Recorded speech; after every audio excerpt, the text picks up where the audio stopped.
O problema é que o Congresso já está em ritmo mais lento por conta do feriado da Páscoa. O presidente da Câmara, Hugo Mota, viajou para o exterior e adiou debates de pautas importantes. O Mota comunicou aos líderes partidários que só vai se manifestar a respeito de temas controversos depois do feriado.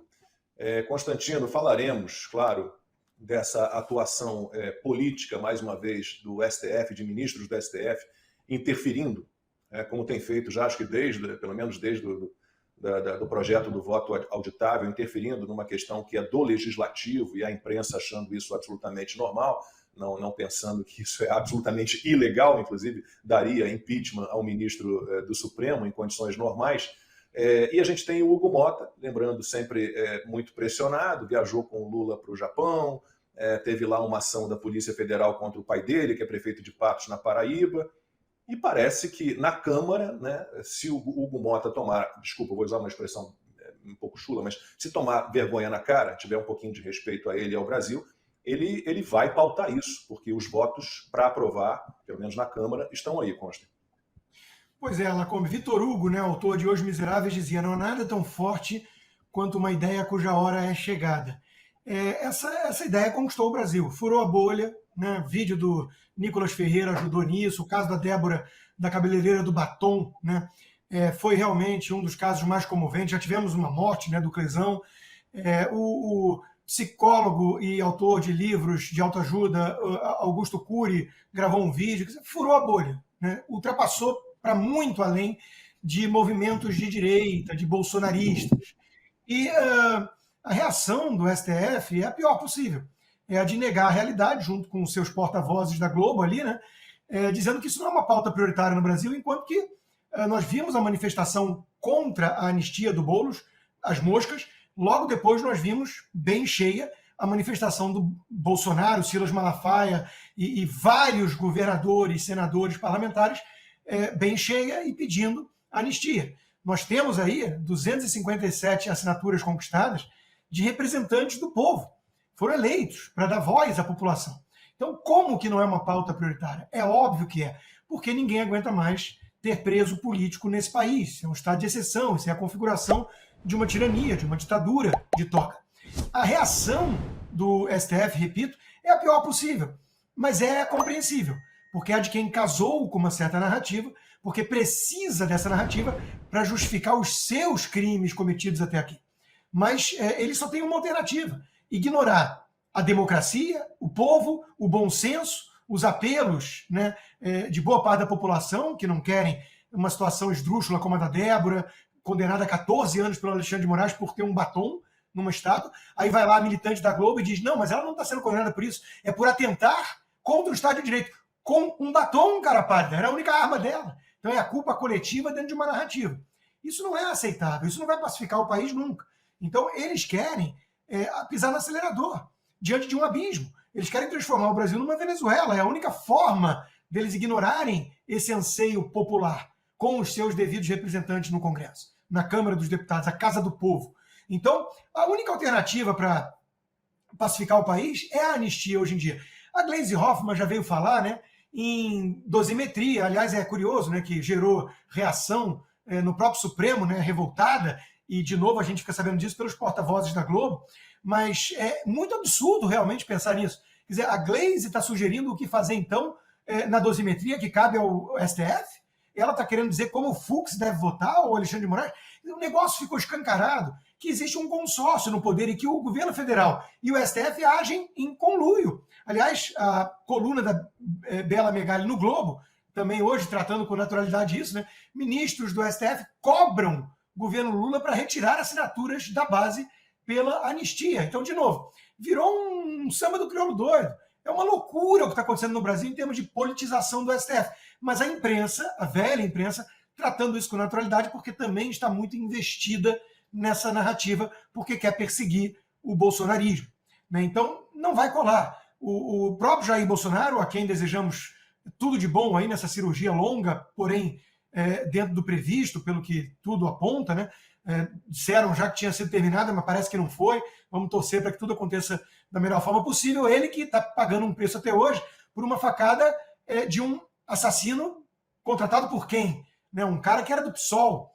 Então, quem mandou matar Bolsonaro? Quem foram esses advogados caríssimos que foram lá protegê-lo?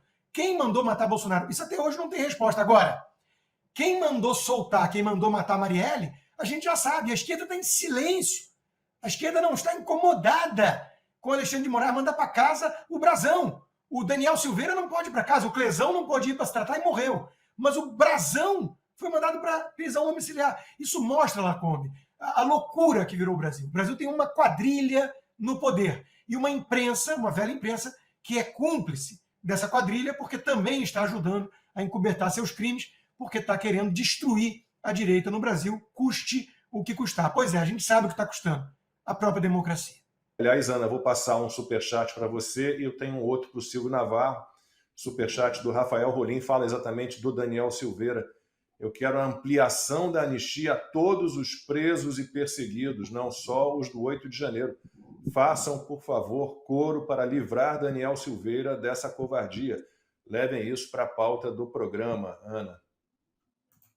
E o impressionante é que ninguém fala do Daniel Silveira, né? A não ser a gente, a Oeste, a Gazeta. O Daniel Silveira teve um... Não vou citar nomes, não, mas teve uma pessoa que foi receber um prêmio no Sul aí, ele é liberal e escreve bons artigos e tal, que não teve sequer a coragem de falar Daniel Silveira. Por quê? Porque é bolsonarista? Sujinho? Eu não vou. Se eu defender Daniel Silveira, eu estou defendendo o tal do bolsonarismo. Porque é muito fácil defender a Constituição, as instituições. Os ministros não podem usurpar poderes do legislativo. Isso tudo é muito bonito. Só que as vítimas no Brasil têm nomes e sobrenomes e famílias e filhos. Porque apenas um batom, o batom da Débora Rodrigues com 2 filhos, o Caio e o Rafael, de 10 e 7 anos.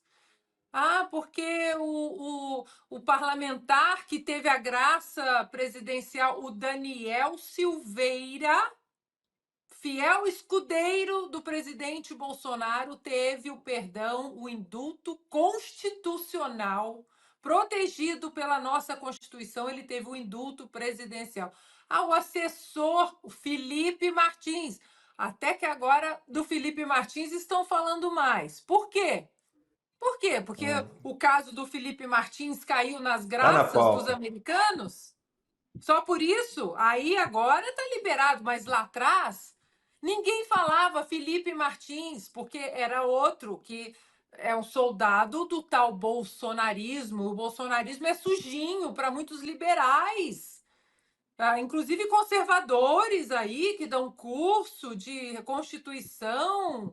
Então, o caso do Felipe Martins caiu nas graças dos americanos, ele está agora atrelado à Lei Magnitsky, já está dando muito problema com os americanos, com o Congresso, com a Justiça da Flórida, com o governo, a caneta do Donald Trump, que pode meter uma Magnitsky ali no Supremo. Então, o Felipe Martins agora é bonito.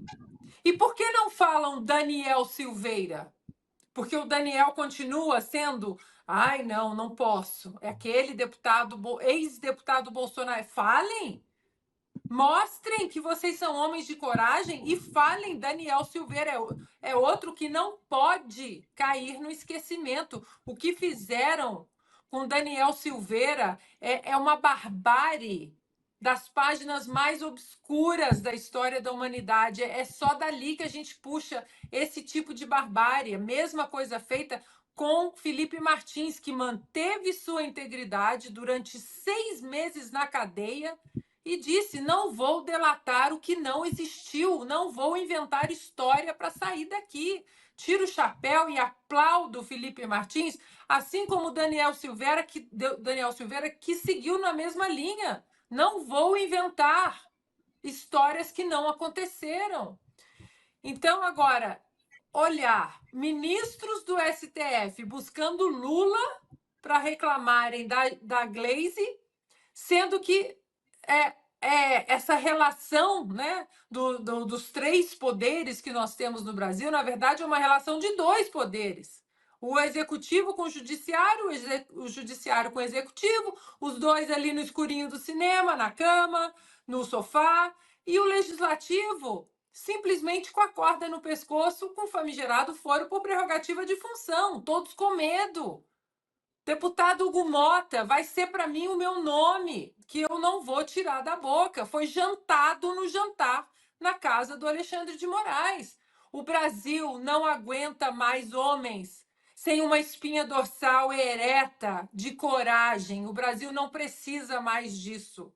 O Brasil precisa de homens como o doutor Sebastião Coelho. Ali defendo a Constituição, mas defendo o Felipe Martins como advogado dele. Pronto. Então, a harmonia entre os poderes, a harmonia tem de sobra.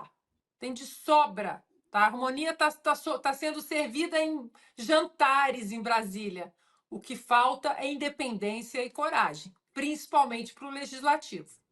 Vamos falar agora da cirurgia do presidente Jair Bolsonaro, uma cirurgia longa, né? A gente lembra que ele estava em viagem ao Rio Grande do Norte, estava ali em Santa Cruz, se deslocando para Tangará, ele está naquela Rota 22, fazendo viagens pelo Brasil, e começou a sentir forte. Ele já estava passando mal durante a madrugada, não se sentia bem. O Gilson Machado, ministro do Turismo, falou sobre isso, que ele teve dores muito fortes abdominais, mas quis cumprir a agenda no dia seguinte, não conseguiu.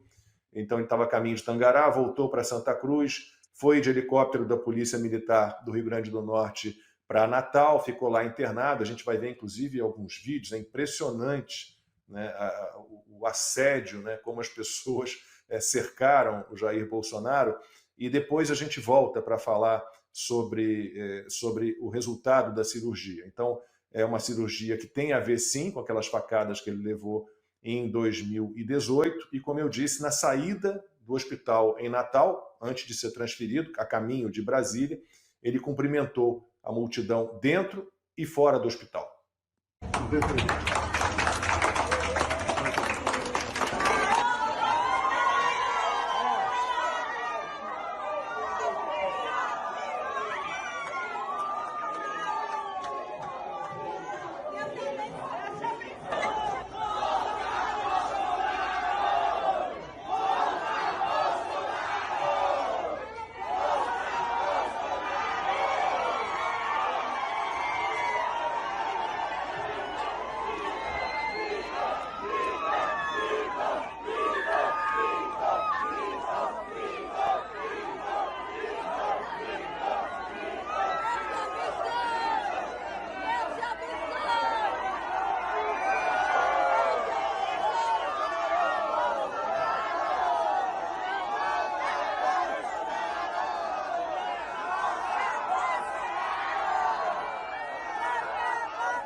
É isso, e foi assim o tempo inteiro, desde a chegada do Bolsonaro ao Hospital Rio Grande em Natal, todo mundo querendo estar próximo dele, dando força a ele, foi impressionante. E a gente já mostrou aqui a publicação da Michelle Bolsonaro, feita há alguns minutos, anunciando que a cirurgia terminou, que foi bem sucedida, talvez tenha sido realmente a cirurgia mais delicada, né, das que ele fez, como consequência daquela facada que levou em 2018, ele está na UTI, se recuperando. O Bin acabou de mandar aqui o boletim médico, mas eu não tenho como ler aqui. Deixa eu ver se eu conseguia com óculos.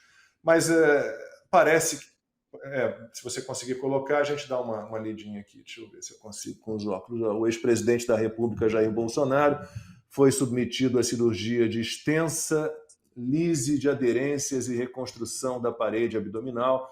O procedimento de grande porte teve duração de 12 horas.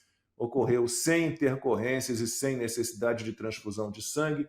A obstrução intestinal era resultante de uma dobra do intestino delgado que dificultava o trânsito intestinal e que foi desfeita durante o procedimento de liberação das aderências.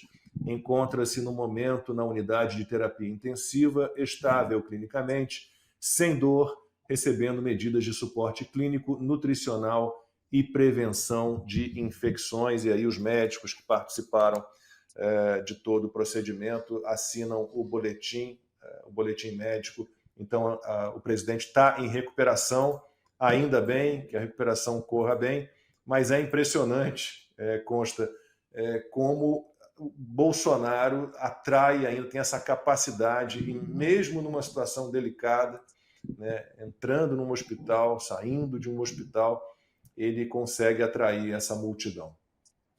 Pois é, né? É uma pessoa muito querida pelos brasileiros de bem, né? O sistema golpista quer eliminá-lo. E essa é uma preocupação real que muita gente tem. Imagina se o Bolsonaro estivesse preso, como querem fazer, sem crime, né? O golpe armado que não existiu.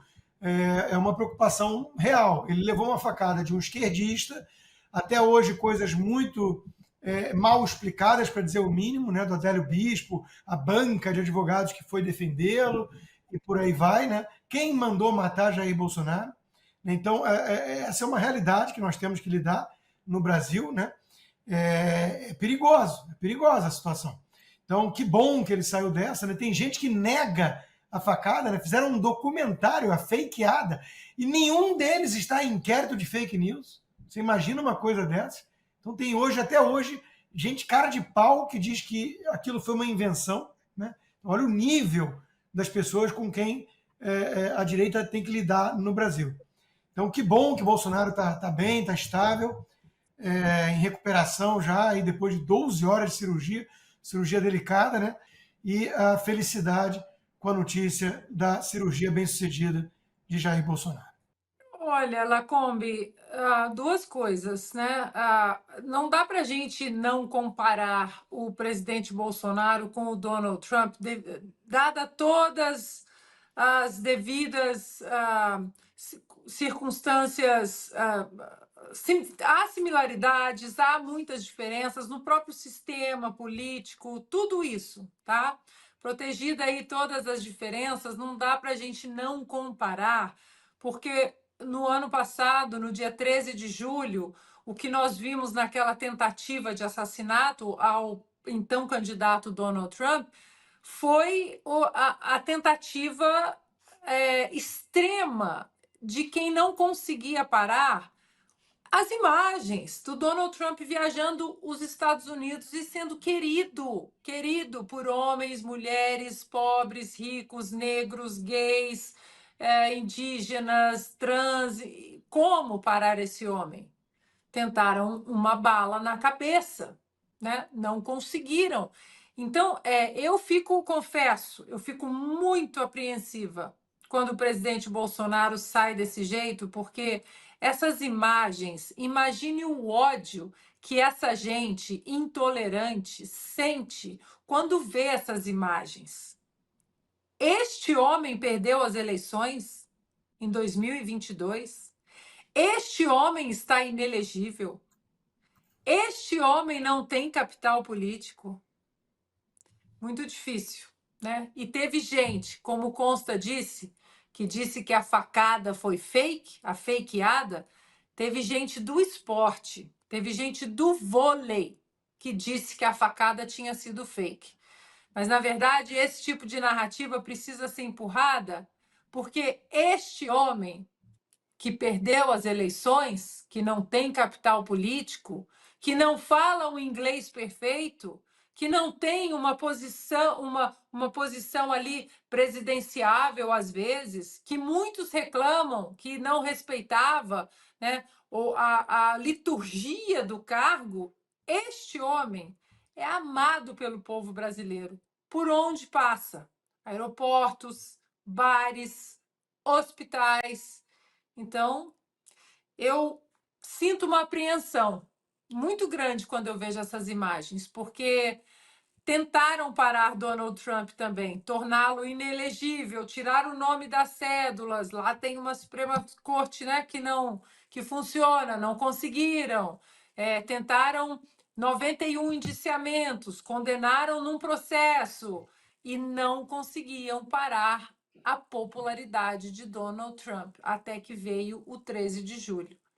Eu sei que o presidente Bolsonaro tem excelentes seguranças, a nossa BIM, né, o nosso serviço secreto, toda a proteção, mas o ódio que essa gente tem de ver tanta alegria em um político que, por mais que leve o nome de político, não tem a alma ali de político quando encontra o povo. É seu eleitorado orgânico. Não tem SECOM, não tem marqueteiro, não tem verba, não tem Globo, não tem consórcio. É o homem com seu eleitor diretamente. Isso para o consórcio, isso para o establishment, para o deep state, para o sistema, essas imagens são o terror para eles. Muito obrigado pelas doações via Pix, continuam sendo a nossa maior receita. Essas doações via Pix continuam mantendo o programa no ar, foi assim desde o ano passado. Agradeço de coração a todos vocês. Quem quiser contribuir com doação via Pix, está aí na tela a nossa chave Pix e fazem a doação que vocês quiserem, qualquer quantia nos ajuda muito a manter aqui o avião no ar, né? Uma equipe de 6 pessoas trabalhando de segunda a segunda. O ministro Alexandre de Moraes autorizou Chiquinho Brazão, condenado como mandante do caso Marielle Franco, a cumprir parte da pena em casa, enquanto presos políticos do 8 de janeiro seguem em condições desumanas sem julgamento justo. Essa decisão levanta questionamentos sobre a parcialidade da justiça brasileira, que concede privilégios a criminosos ligados à esquerda e mantém cidadãos comuns presos por motivações políticas. A indignação aumenta diante do silêncio da grande mídia frente a essa clara inversão de valores e afronta ao Estado de Direito.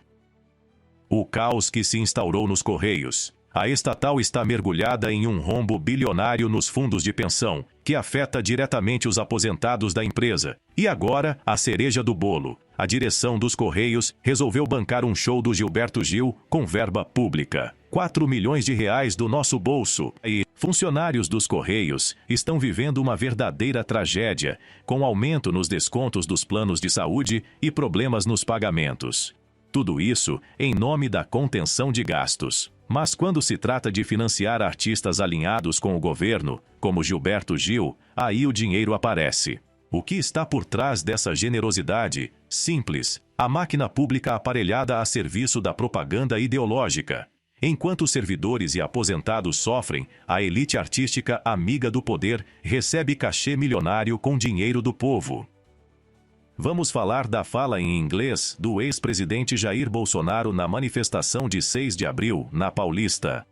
Sim, ele falou inglês com aquela pronúncia que virou meme. Mas vamos olhar além da piada. Foi uma estratégia para chamar atenção internacional para os abusos contra os presos políticos. A fala viralizou. A oposição, em vez de rebater os argumentos sobre a anistia, preferiu zombar do inglês dele. Eu não falo inglês. Uma grande falha da minha formação. Mas quero dar um recado aqui para o mundo. E depois eu faço a tradução para vocês. Popcorn and ice cream fillers sentenced for coup d'etat em Brasil. Ou seja, corneteiro, sorveteiro e pipoqueiro dando golpe de Estado no Brasil. É uma vergonha! Porque o Bolsonaro usou o vendedor de sorvete e o pipoqueiro como símbolo. Aquele inglês que ele usou foi uma jogada de mestre, porque aquilo que viralizou. A esquerda acha deboche, aquilo ali foi uma jogada de mestre. Sim. A jogada de mestre por quê? Mostra humildade, Sim. se conecta com o povo, dificuldade de falar inglês, aí fica todo mundo rindo e isso viralizou. Então, a coisa mais inteligente que aconteceu naquele ato foi o ice cream e o popcorn. Até quem não sabia que estava tendo um ato ficou sabendo. Ficou sabendo por isso. Então, é jogada de mestre. Do ponto de vista da comunicação, aquilo é jogada de mestre. Isso foi exatamente o que Bolsonaro queria: gerar repercussão, tirar a esquerda do sério e levar o tema da manifestação para as manchetes. Bolsonaro furou a bolha com essa fala. Ele chamou a atenção do exterior, denunciou os abusos aqui dentro e deixou a esquerda mais preocupada com a gramática do que com a democracia. Uma jogada inteligente, mesmo que cômica. Se você valoriza a verdade, a coragem e o compromisso com os princípios que defendemos aqui no Endireitei, vai se identificar com o conteúdo autoral e profundo do canal Jander Pires. Ele é colaborador da casa e caminha conosco nessa jornada por um Brasil mais justo. Visite, conheça e, se fizer sentido para você, inscreva-se. Ajude o nosso parceiro a alcançar a marca dos 1000 inscritos. Sua força é essencial. Se você ficou até aqui, peço que deixe o seu like para ajudar este vídeo a ser recomendado no YouTube. Meu nome é Victor Moreira e aproveito para pedir que, se possível, considere fazer uma contribuição para o canal. Desde fevereiro de 2023, o YouTube retirou nossa monetização e só conseguimos continuar esse trabalho graças ao apoio de vocês. Muito obrigado pela sua audiência e pelo carinho de sempre. Nos vemos no próximo vídeo. Tenham todos uma excelente semana.